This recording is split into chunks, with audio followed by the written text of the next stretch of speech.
Yeah, so like Anna said, my name is Justa. I'm co-director of Brightside Produce. Kind of taking a step back, I would consider myself a social entrepreneur, a biologist, and an educator. And in general, I'm really passionate about creating novel business solutions to address social and environmental issues. So I'll talk a little bit about that.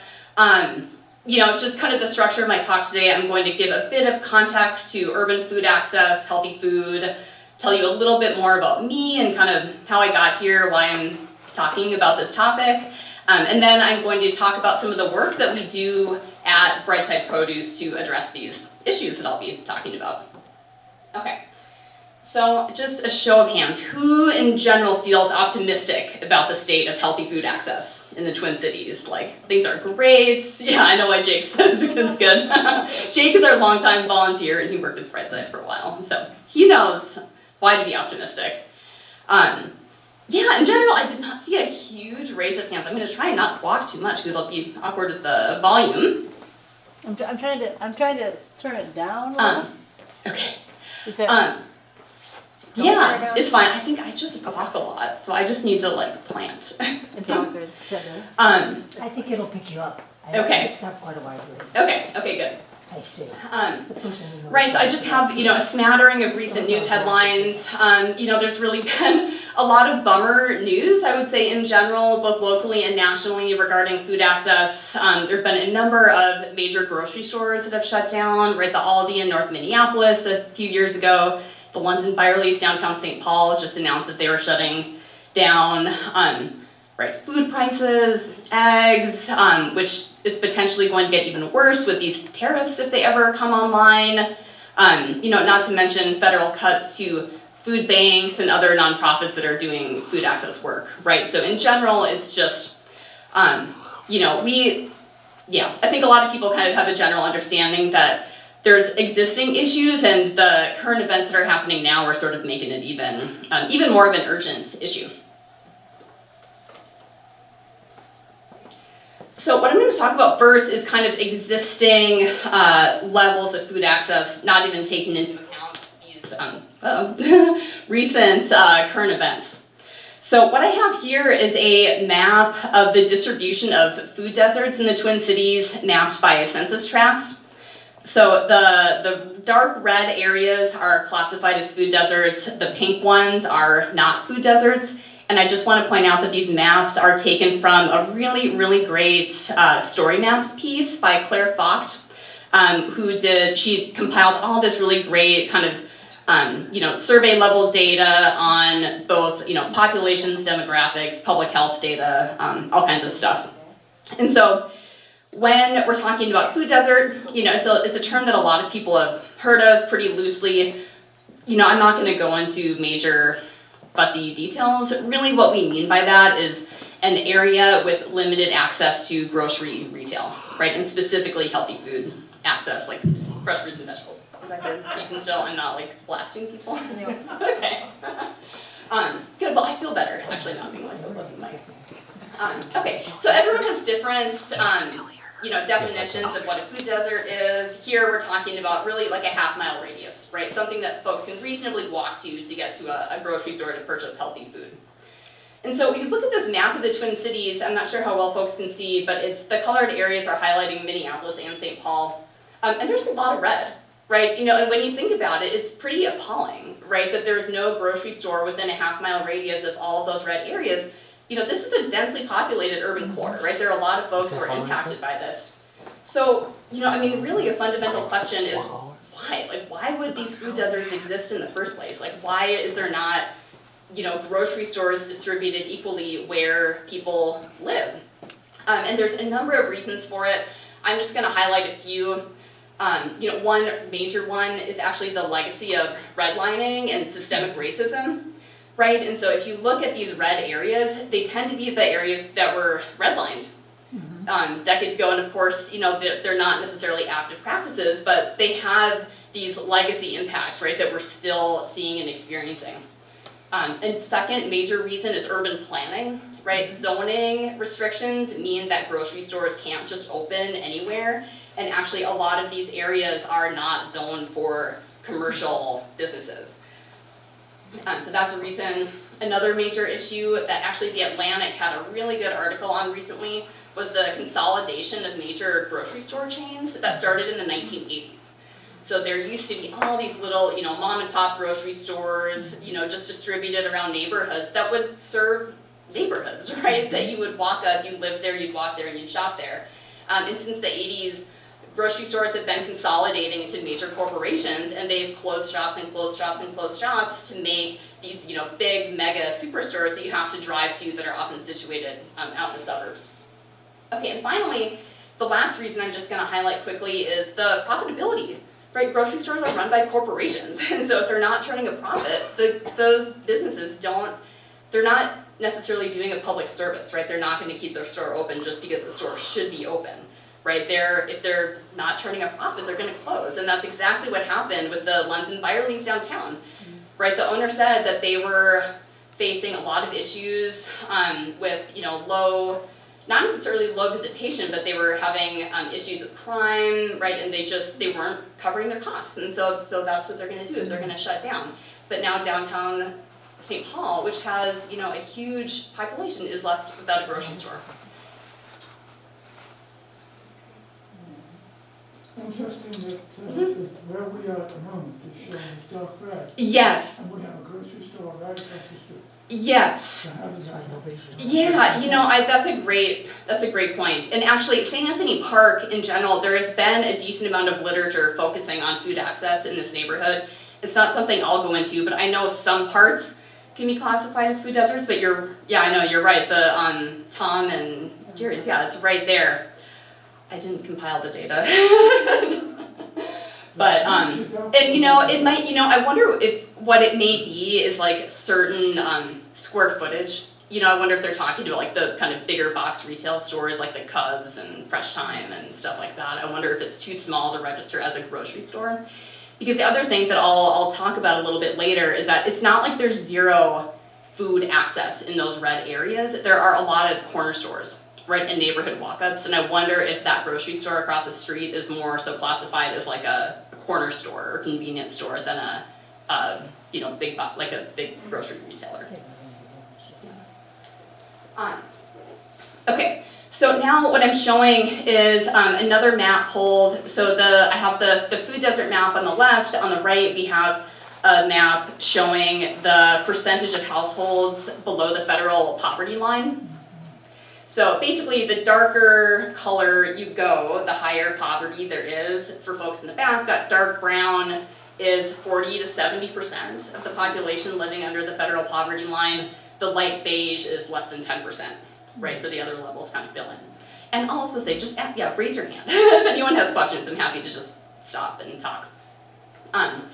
And so you can see that, for the most part, the dense kind of browner areas do, for the most part, tend to overlap with the distribution of food deserts, right? And so there's all these factors that kind of overlap onto each other, right? So it's not just the fact that there's very few grocery stores around, it's that those areas tend to be where folks are living in poverty, right? And so not only do they need to travel farther to actually get to a grocery store, they have less money to spend. These folks also, I'm not showing the maps, but Claire has really great data showing other metrics, including personal vehicle ownership, SNAP benefits, like federal, what used to be called food stamps, right? The number of households having those benefits, they all map really nicely right on top of each other, right? And so what you wind up with is folks living in areas who are already, vehicle limited, experiencing food insecurity, poverty, that have to actually travel farther in order to get healthy food, right? So it's just, in my opinion,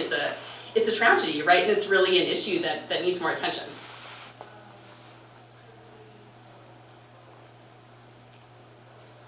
Okay, so a few more stats, right, just highlighting some recent data that's come out. The United Way estimates that 1 in 8 Twin Cities residents experiences food insecurity. The second two stats are from the Second Harvest Heartland statewide hunger survey. 20% of Minnesotans don't necessarily know where their next meal is going to come from. And 40% of households of color in Minnesota experience food insecurity. And that's not something I mentioned either, but the map that I showed previously that has, the poverty and SNAP and car ownership the racial minorities having a higher portion of the residencies in those areas, it all maps onto each other, right? So it's really this kind of onion of a situation. And so what are the consequences of this, right? When you have such unequal distribution of healthy food access, you know, what does that mean, right, for folks living there? Okay, so one more map. This is showing rates of diabetes in the same, census tract areas. So the darker purple you go means the higher portion of folks who are living with diabetes. And that highest level goes up to 17%, right? So quite high. And as you can see, right, again, it's like it all maps onto each other. So you have these cascading issues of folks being really, struggling to access healthy food and then suffering public health consequences as a result. Diabetes is just one metric. There are other maps that demonstrate, obesity rates. Of course, there's lots of other conditions like heart disease, stroke, blood pressure that all kind of correlate with each other and really result from, these diet and lifestyle related conditions, which, for the most part, folks are doing the best they can given the circumstances that they're born into, right? As we can see, so much of it depends on what zip code you were born into if you're a child or where you happen to live.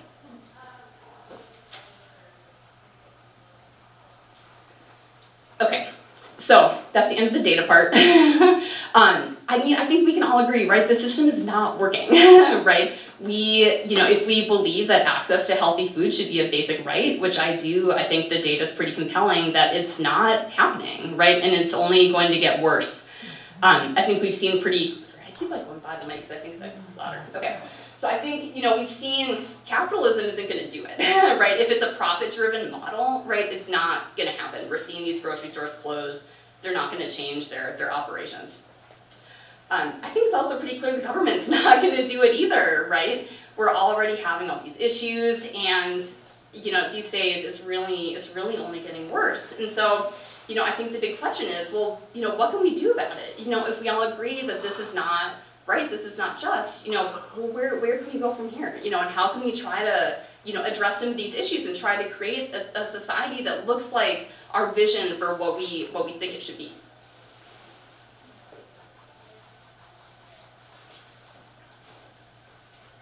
Okay, so this is a point where I'm gonna take a little detour and tell you more about me and why I'm here. So this picture was taken of me less than 4 years ago. I used to be a full-time biology researcher. I worked just up the road in the Ecology, Evolution, and Behavior department doing academic research on animal behavior and evolutionary biology. But I'd always felt really compelled by social issues and environmental sustainability. I'd had these big arcs throughout my career where I'm like, oh, what am I doing? I'm studying, crickets that live on lava, but, there's all these, literally that's what I was doing, this trap. I was so excited, I had a cricket in a bottle that I'd captured. And so, really kind of hit my breaking point in 2020 when so many things were happening and a lot of us were really, doing some soul searching and trying to figure out, where do our values lie and how do we want to spend our energy?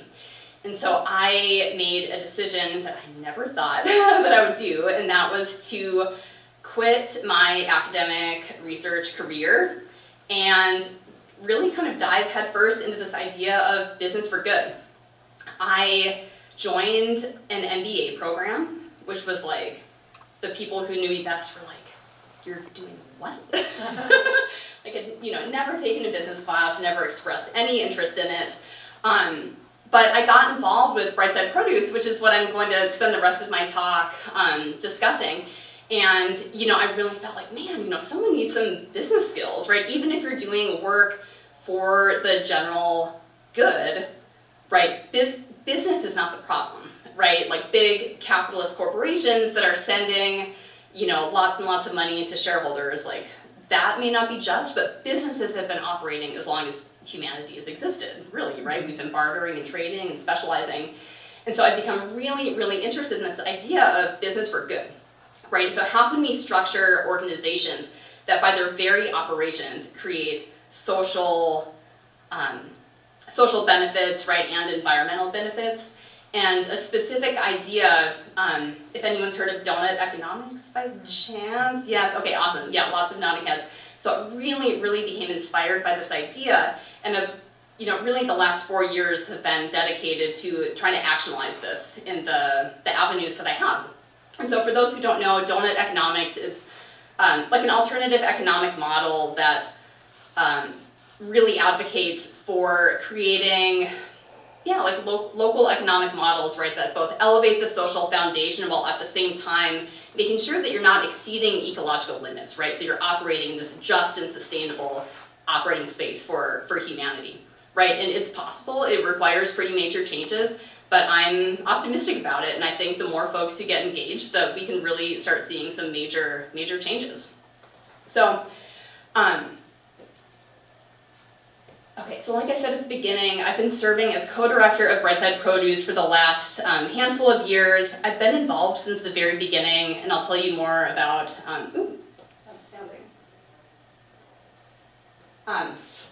okay, so what is Brightside? We are a St. Paul-based 501c3 nonprofit with a mission to create a more equitable and sustainable local food system by expanding access to fresh produce in underserved Twin Cities communities.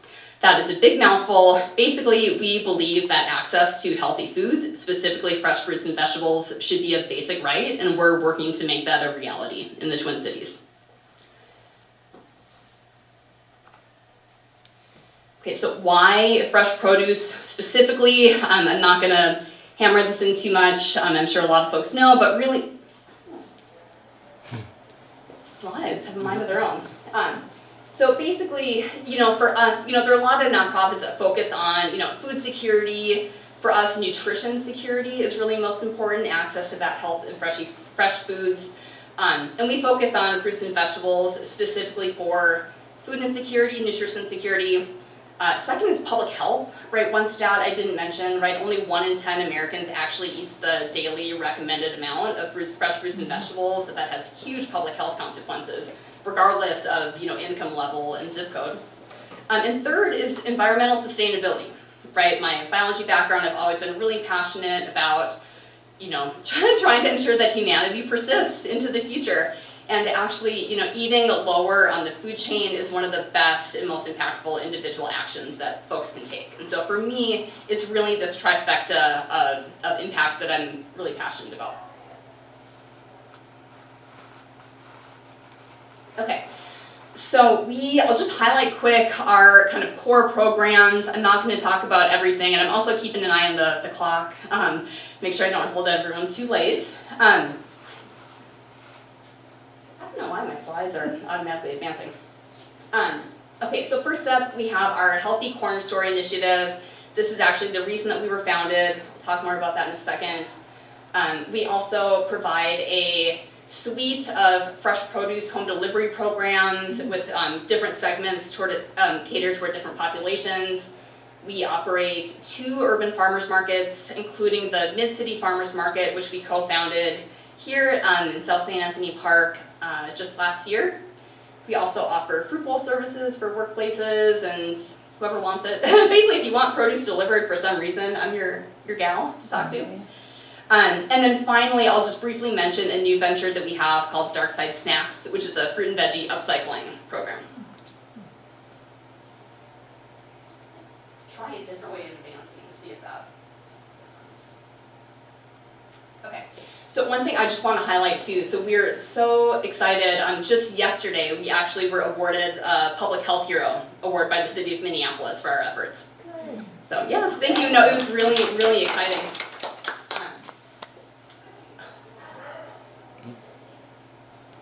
Okay, yeah, so how did we come to be, right? So our story is very grassroots. We were founded over 10 years ago.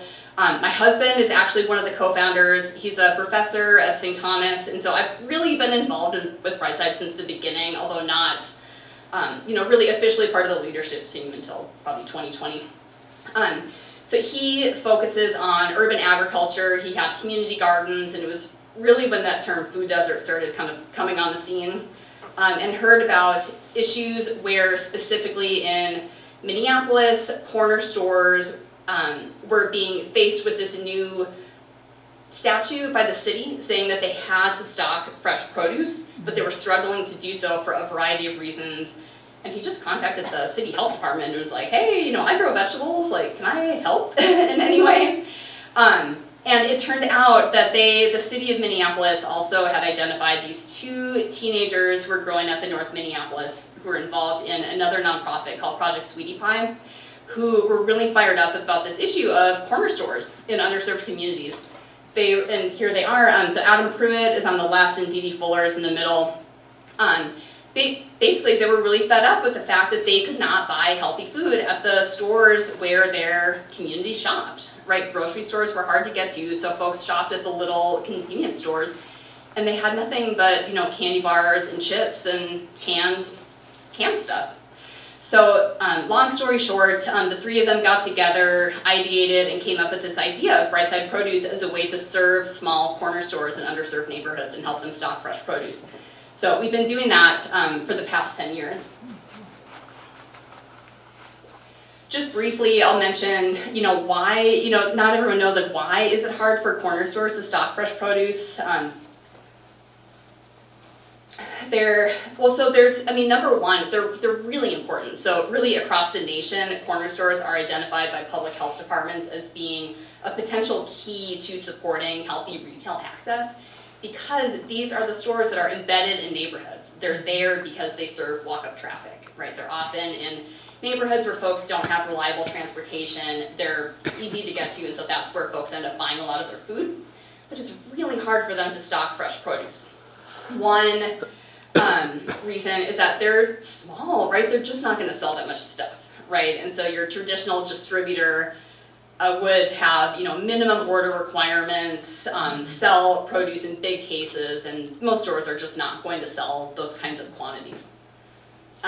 Second, fresh produce, right, it's a very difficult inventory to have because it's perishable, right? So unlike candy bars and chips that you can, buy a truckload, it can sit on your shelf as long as you want until it sells. You're not gonna lose any money.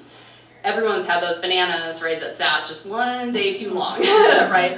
They've gone bad. And so for these stores, that financial risk is a major issue. These stores are often operating in rough neighborhoods, thin margins, big fish to fry, there's a lot going on. And so really, for the corner stores that we partner with, the vast majority, if any of them offered fresh produce before we started partnering with them, what they would do is they would go to another grocery store, buy some fruits and vegetables, bring it back to their store, and then mark it up, right? Which is an issue because at that point, it's been marked up twice for retail, so it's pretty expensive. And it's nearing the end of its life because it's already, sat on a retail shelf. So, and then finally, right, they're small, right? So lack of space and lack of infrastructure, coolers and kind of stands to support it. So really what Brightside does is we break down as many of these barriers as we can. I'll just give a brief explanation of what we do. Okay, so essentially the model is that we take on the burden of buying wholesale produce. So we work with a major distributor and buy cases of bananas, apples, oranges, iceberg lettuce, green peppers, baked potatoes, right? The items that we have heard from the corner stores that they want to sell, the items that their customers want. So we, travel around, and Jake can talk more about this. He's had plenty of in-person experience. We load up our van, drive around to all these stores. There's no minimum order. We keep our prices low. We only mark up 10 to 20% over wholesale cost, with the intention, right, that we sell the produce to the stores at low prices, hoping that they're going to pass these savings on to their customers too, right? Because just because an apple is available on the shelf, if it's $3 a piece, it may as well not be there, right? Because no one can afford that. And finally, what we do for a lot of our stores is we offer something called a buyback program. And so what this means is that if we sell produce to a store, we come back the next week, it's still sitting there, right? The bananas have gone spotty, the apple's got a dent. We will purchase that produce back at the same price. So what this means is that corner stores will not lose money by stocking fresh produce. And since we spent so much time at the beginning looking at maps, I wanted to show that food desert map with our yellow Brightside stores highlighted. So they're not all exactly in food deserts, but largely they line up quite nicely. And so I'll tell you just a little bit about the impact that we have. Okay, so like I said, we've been doing this for over 10 years. Right now we are partnered up with over 40 stores across both Minneapolis and St. Paul. And they're small stores, right? They're almost all, owned by people of color, recent immigrants. They're small, like mom and pop shops. We don't work with, big corporations. For context, every week we sell about 3,500 pounds of produce to corner stores. And one thing that's really cool is the buyback program that I mentioned. Our initial data when we first launched that showed that it increased sales to these stores by 200%. Right, so it doubled the amount of food available on the shelves of these stores. Can you explain that? Yeah. Why the buyback? Oh, yes. Okay, so the reason is that the stores, they're really concerned about money. And honestly, they will haggle sometimes over like the prices of items. And so they don't want to buy something if it's not going to sell. Right, and so what they would do is they would only buy like the bare minimum that they're like, I know for sure these items will go, and that's it. But if we're gonna buy it back, then they're willing to stock higher volumes, right? Because they're not gonna suffer the consequences if it doesn't sell. Yeah. And so and I've just got a couple of testimonials from owners of different stores we partner with. They are happy with it, right? It saves them time, it saves them money, it helps them meet a community need. And so I have like a little detour here. I'm not going to spend a ton of time on it, but one question that we get asked a lot is what happens to the buyback produce? Yeah. Yes, okay, so I have a slide on that. And so up until recently, it would go into the compost bin, get picked up by the industrial truck. We are so excited that we're launching a fruit and veggie upcycling program where we're taking fruits and veggies that are not unsafe, right? They're not moldy. It's like spotty bananas, an apple with a dent. We are taking them, processing them, and turning them into delicious, tasty, shelf-stable snacks. And so we've got items that we're working on now, like dehydrated bananas. They're called banana bites, dried apples. We're hoping to get a freeze dryer soon, right? Get juicing going, baked goods like banana bread, with the goal, like our ideal goal is that we have zero food waste, right? Like unless something is moldy, then it'll obviously go in the compost bin, but we hope to be able to recover every single piece of produce and you do something with it, right? Again, biologists, we really want to reduce food waste, and it unfortunately is a major part of working with fresh fruits and vegetables, especially when you're doing that buyback program. So we're really excited about this. We've got our licensing, we're just getting, packaging together. So look for these products at the MidCity Farmers Market and hopefully, your local co-op and grocery store soon too. And I'll point out too, this, the funding to get, so it's been a dream of ours forever since we started buyback to do this, and the American Heart Association helped make it happen. So very grateful to them. Okay, so now, anticipating where my slide's gonna go. Now I'm gonna start talking about our home delivery programs. It's when you look this way. I know, right? I'm like, if I just only look at my laptop and won't move. Okay, so one program that we run that I, in particular, I'm very excited about is Food as Medicine program. What this involves is that we are partnered up with community health clinics to deliver fruits and vegetables to the doorstep of patients who have been flagged for food insecurity and are also experiencing diet-related chronic conditions like diabetes. It's really novel. A couple of years ago we were at a Food as Medicine conference. No one talked about this. So much of what's happening in the food as medicine space is medically tailored meals, genetic screening for figuring out exactly which nutrients you need. There was shockingly little focus on actually just providing people with easy, reliable access to basic healthy ingredients. So we're really passionate about what we do, and I'll show you on the next slide, the data really speak for themselves. They have a massive impact.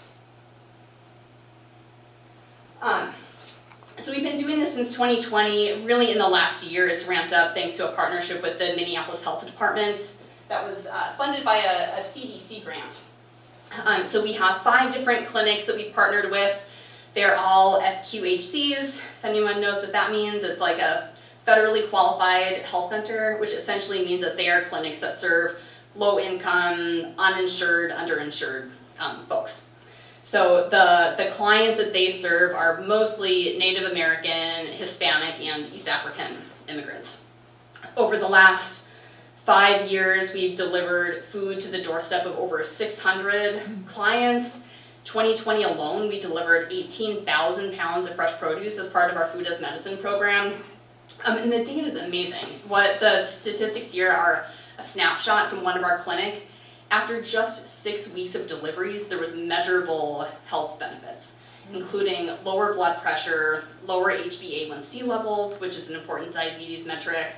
Folks felt more in charge of their health. They reported eating more fruits and vegetables on a daily basis, right? And the thing that I really love about this too is it preserves dignity and like family traditions and togetherness, right? Providing just raw basic ingredients.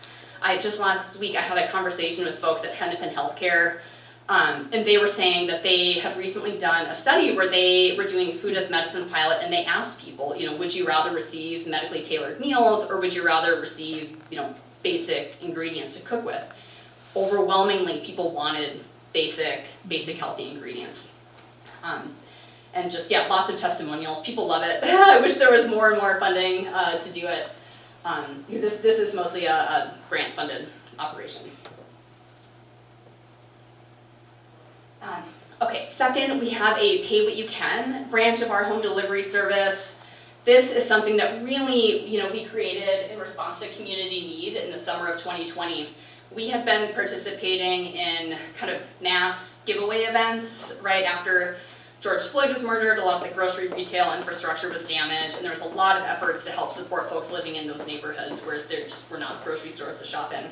So we, participated in a few of those events, but we ultimately got connected with a community group where it's like, a lot of folks can't make those events, right? They either don't live there or they work, or transportation limitations. And so we developed this Pay What You Can home delivery service that has been really, really influential, and kind of miraculously we've been able to keep it going for 5 years, which is for a Pay What You Can program is pretty unheard of. We don't have major grant support. What funds this program are people pitching in $3 a week, $6 a week to fill in those gaps between what people can pay and the cost of the produce. It's completely run by volunteers, including Jake, round of applause. And it's amazing, because people are so grateful for the service. I took this picture just yesterday. My husband did, a volunteer shift, and I found this in, what he had collected, and people really, they gather up, quarters and nickels, sometimes in Ziploc bags, and you have these little things, and they're just, they, week after week, sometimes they're like, sorry, I don't have any money this week, I'll pay double next week, and people are really consistent, and they're so grateful for the service. And really, as you can imagine, there's immense demand, and we're really only limited by donations and volunteers. And I'll say too, so I know a lot of folks will ask, well, why not just do it for free, right? And some of it is, the practicality for sure, right? Even, those contributions do add up, but it changes the dynamic too. If people aren't getting just a handout, it's like they're assigning value on it. And if they're not happy with what they get, they will tell us. And it really, I think it kind of preserves some dignity, right? Where it's like, no, I'm not getting charity, I'm not going to a food bank, I'm buying this food, right? And it makes it so that there's, I don't know, it's nice. It's like, an equal level transaction, rather than showing up at a food bank or something.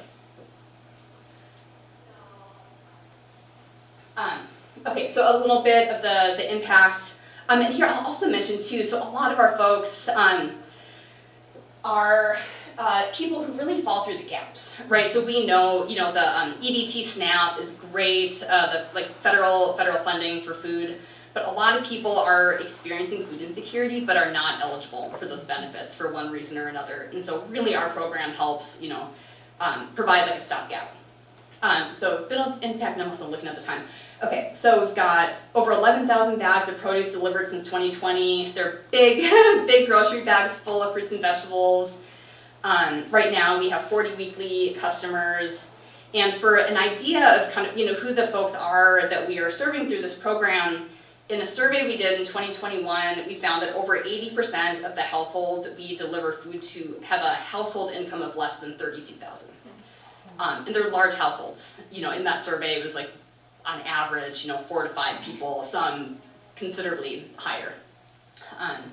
So yeah, testimonials here, again, people love it. They often, it's like word of mouth, and we're, at capacity. So it's a bummer, but we really hope in the future to be able to expand it out. And it's really, the thing that I love about it is it's such a grassroots effort. It's like people coming together, and it's like, no matter kind of where you are, like everyone's got something to contribute, whether it's 3 hours on a Sunday to help pack bags and deliver, or maybe it's like, I can, $3 a week, I won't miss that, I can pitch it in.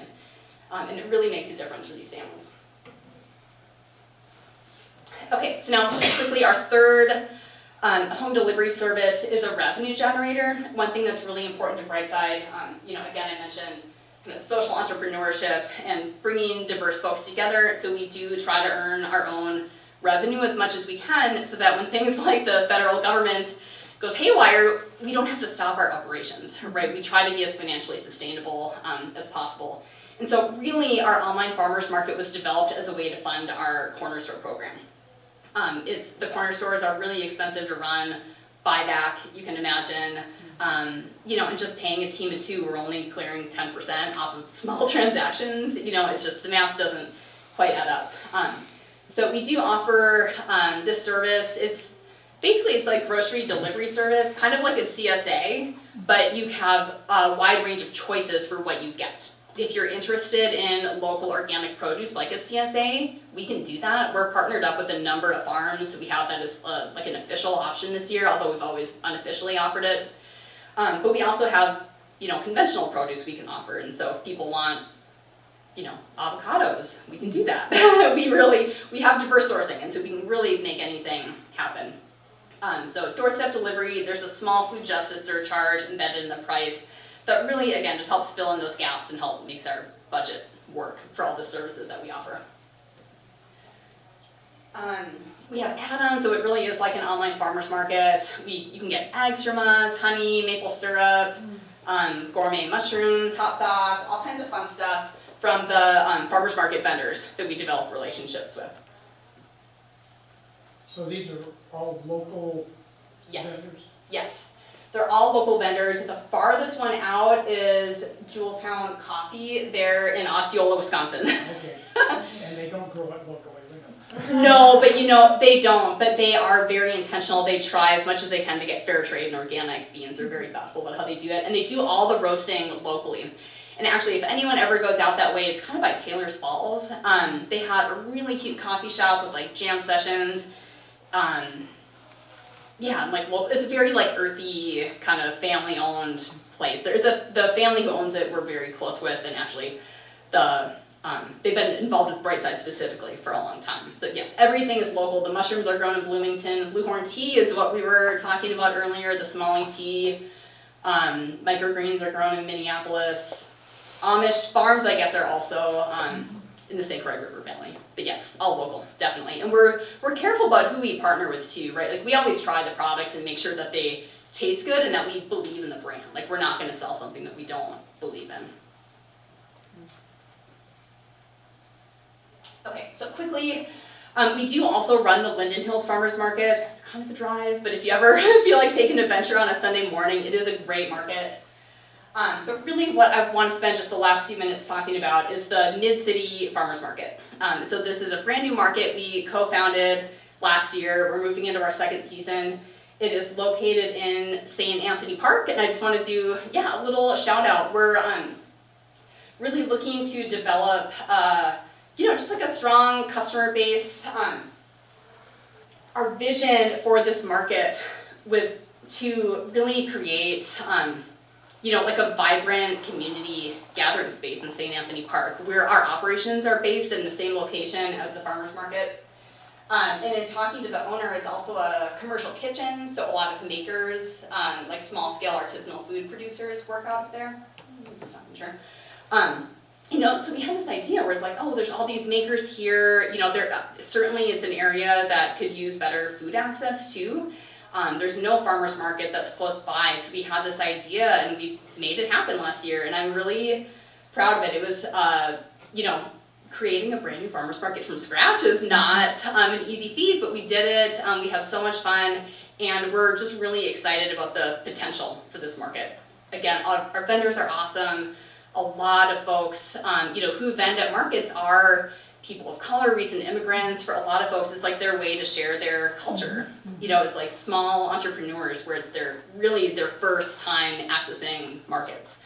So it's really, really exciting, you know, to be able to connect all these really great makers with local audiences. I have a handful of vendors here. You know, every week we've got vegetables, flowers, you know, meat, eggs, there's hot food, we have live music.